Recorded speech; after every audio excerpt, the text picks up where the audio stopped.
अब आइए श्रवण करते हैं आज का अध्याय। आप सुन रहे थे कि इधर शिवजी और जलंधर में भयानक युद्ध हो रहा था। उधर वृंदा ने स्वप्न में देखा कि उसका पति समस्त अंगों में तेल लगाकर नंगे शरीर भैंसे पर सवार होकर प्रेतों के साथ दक्षिण दिशा की ओर जा रहा है। यह स्वप्न देख वृंदा अत्यंत चिंतित हुई। महल, अटारी, गौशाला तथा वाटिका आदि कहीं पर भी उसे चैन नहीं मिला। तब वह एक वन से दूसरे वन में जा पहुंची। वहां उसने सिंह जैसे मुख वाले दो राक्षस देखे। उन्हें देख वह सहसा भयभीत हो गई और एकदम वहां से भाग खड़ी हुई। आगे जाकर उसने एक तपस्वी और उसके शिष्य को देखा और उनसे अपनी रक्षा करने की प्रार्थना की।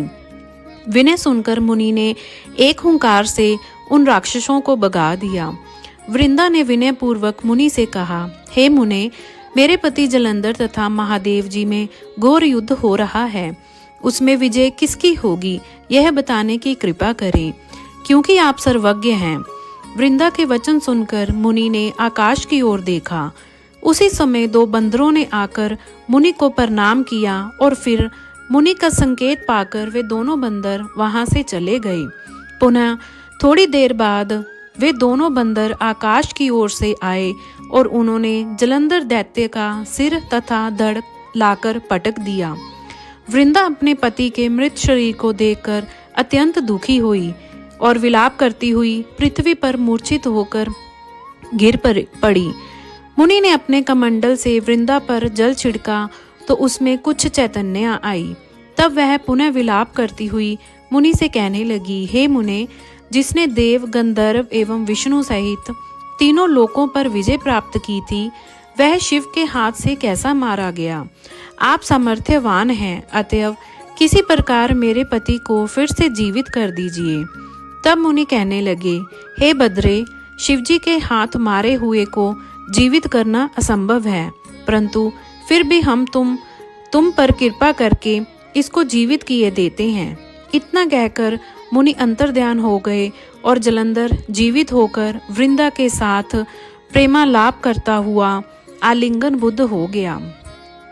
वह शव जलंधर का नहीं था, वरना जलंधर के वेश में भगवान शिव विष्णु थे।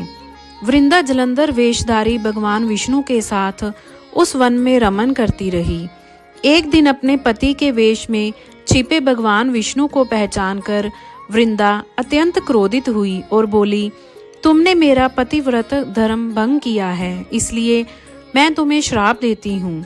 निश्चय ही वह कपट मुनि तुम ही थे और तुमने ही माया द्वारा दो राक्षस बनाए थे। कालांतर में वे दोनों राक्षस तुम्हारी स्त्री का अपहरण करेंगे और जो तुम्हारा शिष्य था वही बंदर का रूप धरकर तुम्हारी सहायता करेगा। तुमने मेरे साथ छल किया है, अतः तुम इसी समय शिला अर्थात पत्थर हो जाओ।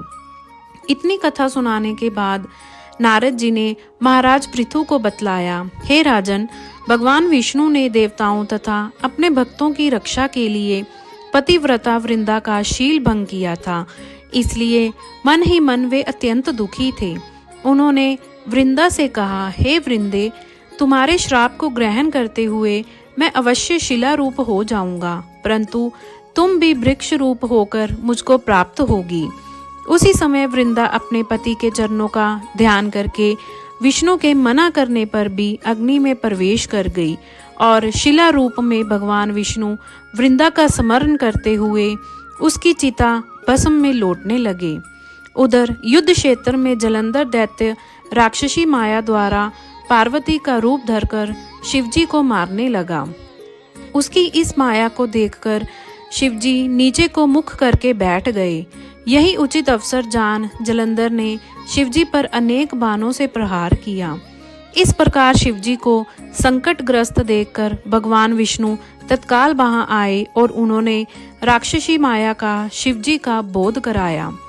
तब सचेत होकर शिवजी ने अत्यंत वेग से दैत्यों पर भयंकर बाण वर्षा प्रारंभ कर दी, जिससे भयभीत होकर शुंभ व निशुंभ भी युद्ध क्षेत्र से भाग खड़े हुए। तब शिवजी ने उनको श्राप देते हुए कहा, क्योंकि तुम युद्ध क्षेत्र से भागे हो, इसलिए पार्वती के हाथ से मारे जाओगे।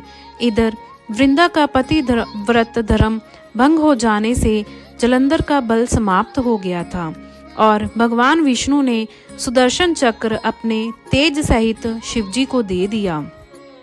तब शिवजी ने विष्णु तेज के साथ अपना और ऋषियों के तप तथा पतिव्रता स्त्रियों का तेज मिलाकर जलंधर दैत्य पर छोड़ दिया। सुदर्शन चक्र के प्रहार से जलंधर का सिर कटकर भूमि पर गिर पड़ा। सिर और धड़ अलग होते ही जलंधर का तेज शिव में तथा वृंदा का तेज पार्वती जी में समा गया। देवताओं ने शिवजी की स्तुति करते हुए उनसे कहा, हे महादेव, जलंधर को मारकर आपने हम लोगों का महान उपकार किया है, परंतु एक अनर्थ हो रहा है। वृंदा के पतिव्रत धर्म से मोहित होकर भगवान विष्णु निरंतर उसकी चिता भस्म से लौट रहे हैं, अतएव कृपा करके इसके लिए कुछ कीजिए। तब शिवजी बोले, हे देवताओं, तुम सब भगवान की योग माया की शरण में जाओ, वही इस संकट को हरेगी। तब समस्त देवता योग माया की शरण में जाकर स्तुति करते हुए बोले, हे देवी, आप संपूर्ण जगत की उत्पत्ति, पालन तथा नाश करने वाली हो। सतोगुण, रजोगुण तथा तमोगुण आपसे ही उत्पन्न हुए हैं। आपकी माया को स्वयं ब्रह्मा जी भी नहीं जान सकते। ऐसी देवी को हमारा नमस्कार है। जिसके भक्तगण अनादर तथा मोह को प्राप्त नहीं होते, ऐसी मूल प्रकृति को हमारा नमस्कार है। उस समस्त देवताओं ने आकाश में एक तेज देखा और आकाशवाणी सुनी, रजोगुण, सतोगुण और तमोगुण रूप गौरी, लक्ष्मी और सरस्वती मैं ही हूँ। इन्हीं तीनों रूपों से तुम्हारी सिद्धि होगी, अतएव तुम उन्हीं की आराधना करो। फिर उन तीनों देवियों ने प्रकट होकर 3 बीज देते हुए कहा कि इन तीनों बीजों को जहाँ पर विष्णु हैं बोकर अपना कार्य सिद्ध करो। देवताओं ने तीनों बीज ले जाकर जहाँ वृंदा की चिता में विष्णु लौट रहे थे वहीं पर बो दिए। उन 3 बीजों से 3 वृक्ष उत्पन्न हुए। रजोगुण सरस्वती से आंवला, तमोगुण गौरी से तुलसी और सतोगुण लक्ष्मी से मालती की उत्पत्ति हुई। श्री लक्ष्मी जी ने अपना बीज ईर्ष्या युक्त होकर दिया था, इसलिए मालती भगवान की पूजा में निंदित है तथा आंवला और तुलसी भगवान को अति प्रिय है। इस प्रकार वृंदा ने वृक्ष रूप हो भगवान शालिग्राम से संयोग किया। इसी कारण कार्तिक के उद्यापन में भगवान की पूजा तुलसी के मूल में होती है। जिस घर में तुलसी का वृक्ष होता है उसमें यमदूत कभी नहीं आते। नर्मदा तथा गंगा जल और तुलसी का पूजन, ये तीनों कार्यों समान हैं। मनुष्य चाहे कितना भी पापी क्यों ना हो, प्राण निकलते समय मंजरी सहित तुलसी दल जिसके कंठ में होता है वह पाप मुक्त होकर सीधा वैकुंठ को प्राप्त होता है। जो मनुष्य अपने पितरों का श्राद्ध तुलसी और आंवले की छाया में करता है उसके पितृगण मोक्ष को प्राप्त होते हैं। जो मनुष्य मंजरी युक्त तुलसी दल तथा आंवले का फल मुख में रखता है वह साक्षात विष्णु के समान है।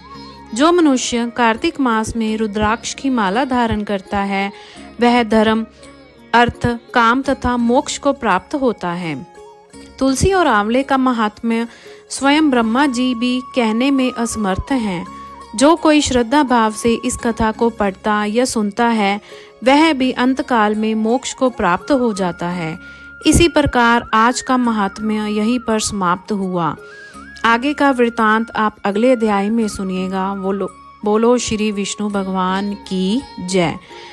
अगर वीडियो पसंद आई तो हमारे चैनल को लाइक करें और सब्सक्राइब करें। धन्यवाद।